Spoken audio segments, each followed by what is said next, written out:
এই বেটা তুই আমার লাগে মজা হলো সাইড হইলে তো মরে গেছিলাম। তুই মৃত্যুকে ভয় পাস? মৃত্যুকে কে না ভয় পায়, মৃত্যুকে তো সবাই ভয় পায়। এটা কোন ধরনের আর কি? কিছু মনে করিস না বন্ধু, চল তোর জন্য একটা গিফট আছে। ধর বেটা। কিরে এদিকে লয়ে লিখে? তুই এই জায়গায় বল, আমি আইতাছি। আচ্ছা।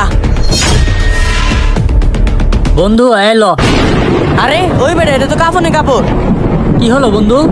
তুই জানোস তো আমি কাফনের কাপড় দেখলে ভয় পাই। আরে তোর সাথে আমি আর কি করতেছি, চল। তুই আমার লগে কিসের আর কি করতেছস? আমি তো কিছু বুঝতাছি না। আরে আয়, ওই দেখ ওই জায়গাটা সুন্দর না? ওই বেটা তুই আমার হালা দিলি কে?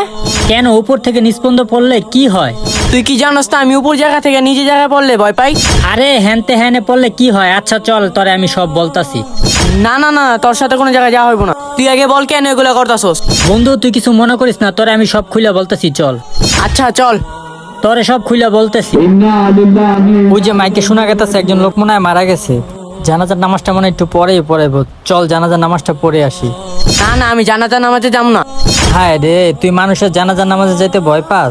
আফসোস, তোরও তো একদিন জানাজার নামাজ হবে, এটা নিয়ে তোর কোনো চিন্তা নাই। আর তুই যে কাফনের কাপড় দেখলে ভয় পাস, তোরও তো একদিন কাফনের কাপড় পরে জানাজা দেওয়া হবে। আর তুই যে উপর থেকে নিচে পড়লে ভয় পাস, তুই এটা জানাস না তোকে তো 3.5 হাত মাটির নিচে মাটি দেওয়া হবে।